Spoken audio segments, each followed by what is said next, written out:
Satu komando. Kawan-kawan, kita harus tetap berpecundang. Jangan jadi pelatur ruang negara.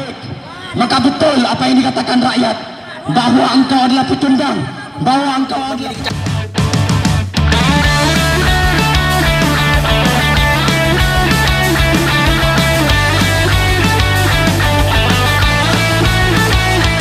catatan 3,1 triliun. Nah, kita akan mendesak lembaga anti rasuah yakni KPK untuk berani dan memiliki nyali untuk kemudian melakukan inspeksi terhadap seluruh OPD yang ada di Jawa Timur agar kemudian gurita dugaan mega korupsi yang ada di Jawa Timur ini terurai. Beberapa waktu yang lalu ada sekelompok mahasiswa dan pemuda yang kemudian melakukan aksi untuk menuntut KPK mengusut tuntas dugaan korupsi yang dilakukan oleh Khofifah Indar Parawansa dan Emil Dardak soal dana hibah beberapa tahun yang lalu.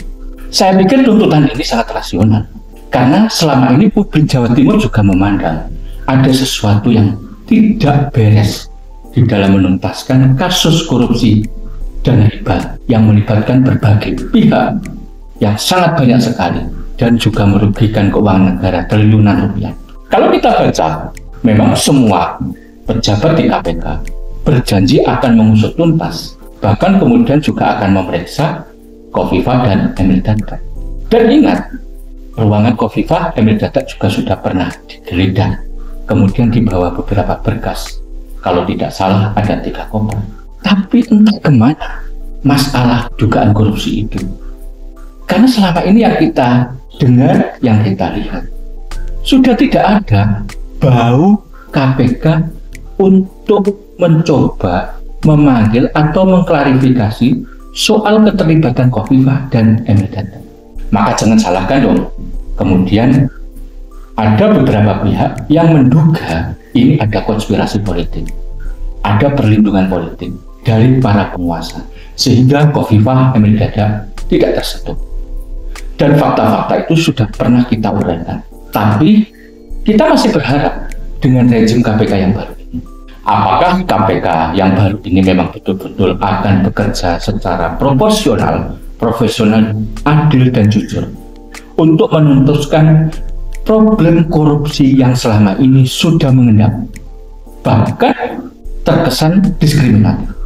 Karena kalau kita lihat dari masalah skandal korupsi dana hibah Jawa Timur, ini kan sudah menyeret berbagai pihak, bahkan sudah ada yang terpidana, tersangka, terdakwa, dan lain sebagainya.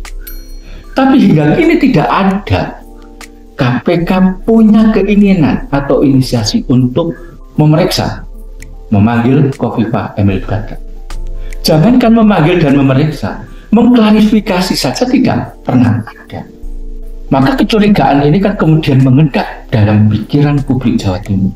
Apalagi kalau kita bandingkan dengan kasus Hasto Kristianto yang akhir-akhir ini menjadi agenda besar KPK rejim baru. Memang ada masalah hukum di dalam proses pemilu beberapa tahun yang lalu, yang itu memang diduga melibatkan Hasto Kristianto, dan juga ada komisioner KPU atau juga ada Bawaslu dan pihak-pihak yang lain. Silakan saja, publik tentu akan mendukung. Tapi masalahnya kenapa kemudian kok berbeda perlakuan KPK terhadap Hasto Kristianto dan kepada Khofifah, Emil Dardak? Publik menangkap kenapa Hasto Kristianto kemudian menjadi target utama KPK rejim baru ini. Karena Hasto Kristianto yang merupakan representasi dari pimpinan PDI Perjuangan saat ini sedang berhadapan dengan mantan Presiden Jokowi. Sementara Khofifah Indar Parawansa, kenapa aman? Karena Khofifah dan Emil Dardak selama proses politik Pilpres dan juga Pilgub kemarin, mereka ini ada di ketiak kekuasaan. Di antaranya ada mantan Presiden Jokowi dan juga ada Prabowo. Maka jangan salahkan ketika kemudian ada yang mengasumsikan proses penegakan hukum yang dilakukan oleh KPK rejim baru ini juga menjadi bagian dalam tanda kutip skenario politik oleh para penguasa negeri ini. Kalau itu yang terjadi, jangan salahkan kemudian ada tindakan-tindakan reaktif publik Jawa Timur. Misalnya kemudian muncul demonstrasi menuntut adanya proses hukum yang adil, jujur, profesional, dan transparan. Bahkan aksi itu tidak hanya dilakukan di Gedung Geraha, di Gedung Gubernuran Jawa Timur, tapi juga dilakukan di Gedung KPK. Tapi hingga kini tidak ada satupun respon dari KPK. Apakah Anda masih percaya bahwa KPK dalam proses penegakan hukum dugaan korupsi dana hibah Jawa Timur menggunakan standar profesional, transparan, dan adil? Atau justru Anda akan mengasumsikan bahwa KPK hari ini juga menjadi bagian dari sebuah proses politisasi hukum karena punya relasi-relasi dengan kekuasaan yang ada?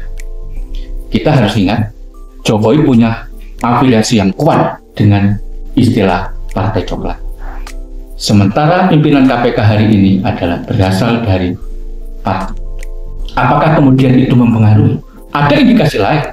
Para pimpinan KPK yang ada saat ini adalah bagian dari keputusan era Presiden Jokowi. Tentu saja itu tidak ada hal yang sifatnya politis. Kami juga menduga pasti ada yang sifatnya politis yang tidak terbuka di relasi-relasi itulah hingga kini kita masih menduga adanya kekuatan politisasi proses hukum di KPK, dan itu kemudian menimbulkan diskriminasi dan ketidakadilan.